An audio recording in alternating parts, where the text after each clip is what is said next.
बिहार में सियासी हलचल लगातार बढ़ती जा रही है। नीतीश कुमार के बदलते तेवर से ये स्पष्ट होता दिख रहा है कि जेडीयू और भाजपा के बीच डील डन हो चुकी है। दरअसल बिहार में सियासी हालात बदल गए हैं। महागठबंधन सरकार की अगुवाई कर रही नीतीश कुमार की अगुवाई वाली जनता दल यूनाइटेड यानी जेडीयू और लालू यादव की राष्ट्रीय जनता दल यानी आरजेडी के बीच तल्खी इस कदर बढ़ गई है कि सरकार पर बनाई है।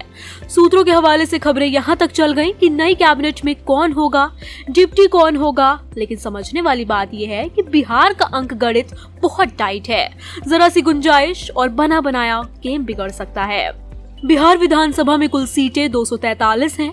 अभी किस पार्टी के पास कितनी सीटें हैं चलिए जानते हैं। इसमें आरजेडी के पास 79 सीटें हैं, बीजेपी के पास 78 सीटें, जेडीयू के पास 45, कांग्रेस के पास 19, सीपीआई-एम के पास 12 सीटें हैं, हम पार्टी के पास 4 सीटें, सीपीआई मार्क्सवादी के पास 2 सीटें हैं, सीपीआई के पास 2 सीटें, तो वहीं एआईएमआईएम के पास 1 सीट है। इनके अलावा एक निर्दलीय विधायक भी है।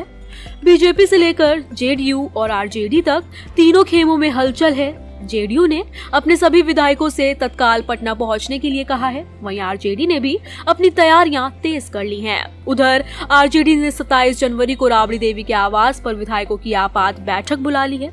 लालू यादव ने महागठबंधन का हिस्सा रहे हिंदुस्तानी आवाम मोर्चा के अध्यक्ष जीतन राम मांझी से भी संपर्क किया है। सूत्रों के मुताबिक लालू ने मांझी के बेटे संतोष मांझी को डिप्टी सीएम बनाने का ऑफर भी दिया है। हालांकि संतोष मांझी ने इस खबर को खारिज किया है, कहा कि एनडीए के साथ हैं, एनडीए के साथ ही रहेंगे। अब सवाल ये बनता है कि जेडीयू सरकार कैसे बन सकती है, तो चलिए बताते हैं। बिहार विधानसभा की बहुमत के लिए चाहिए 122 सीटें। अगर नीतीश एनडीए में शामिल हो जाते हैं तो मामला साफ है।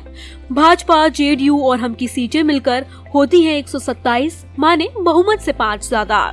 तो वहीं दूसरा सवाल ये बनता है कि लालू तेजस्वी सरकार कैसे बचा सकते हैं। अभी के सत्तारूढ़ गठबंधन से अगर जेडीयू निकल जाए तो आरजेडी, कांग्रेस और लेफ्ट के विधायकों की संख्या जोड़कर 114 पहुंचती है, यानी कि बहुमत से 8 कम। अगर इस गठबंधन में जीतन राम मांझी की पार्टी जुड़ जाती है तो ये संख्या 118 हो सकती है। फिर असदुद्दीन ओवैसी की पार्टी का भी एक विधायक है जो ना तो एनडीए में शामिल है ना ही महागठबंधन में। एक सीट की लड़ाई में उन्हें भी शामिल किया जा सकता है। तो इस लिहाज से देखें तो अभी के हिसाब से आंकड़ों का ऊंट अभी नीतीश के पाले में है।